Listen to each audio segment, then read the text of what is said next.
जब वही मनुष्य एक आध्यात्मिक प्राणी बनता है तो फिर वो क्या सोचता है? केवल सामाजिक प्राणी होगा तो इतना ही सोचेगा, जीवन बढ़ रहा है, जीवन चल रहा है, आयु इतनी हो गई, इतनी बढ़ गई।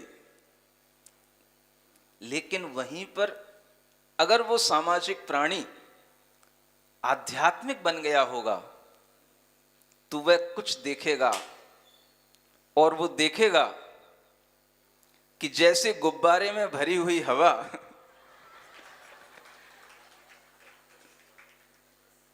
कभी भी निकल जाती है, कभी भी फिट हो जाती है, बस एक छोटी सी आवाज आती है फट, और वो गुब्बारे का अस्तित्व समाप्त हो जाता है।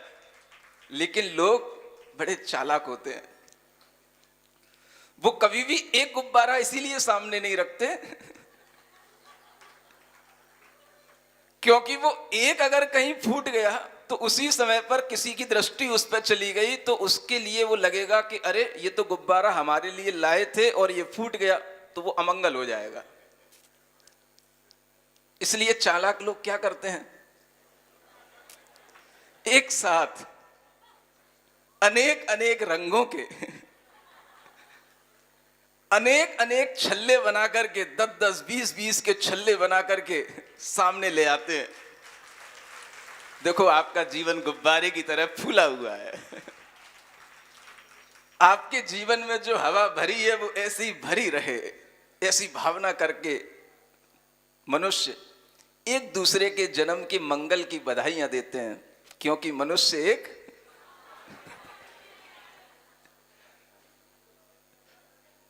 लेकिन आध्यात्मिक व्यक्ति उसी में क्या देखता है, कोई गुब्बारा कभी फिट हो रहा है, कभी गुब्बारा कोई कभी फट हो रहा है, कोई गुब्बारा कभी फट हो रहा है, और ये एक दिन भी नहीं चल पाएगा कि सारे फुट फिट हो जाएंगे। ये कौन देखता है? आध्यात्मिक प्राणी बनेगा कौन? जो पहले सामाजिक होगा वही तो आध्यात्मिक बनेगा, क्योंकि समाज में रहे बिना तो कोई आध्यात्मिक हो ही नहीं सकता। तो जब प्राणी के अंदर अध्यात्म का भाव आता है, आध्यात्मिकता का भाव आता है, तो वह यह भी दृष्टिपात करता है कि कहीं मुझे व्यर्थ में लुभाया तो नहीं जा रहा है, कहीं मुझे व्यर्थ में रिझाया तो नहीं जा रहा है, और कहीं मुझे व्यर्थ में जीवन की सत्यता समझने से कहीं वंचित तो नहीं किया जा रहा है। ये कौन देखेगा? ये आध्यात्मिक प्राणी देखेगा। आध्यात्मिक प्राणी हमेशा अपनी बुद्धि को, अपने विवेक को जागृत रखता है।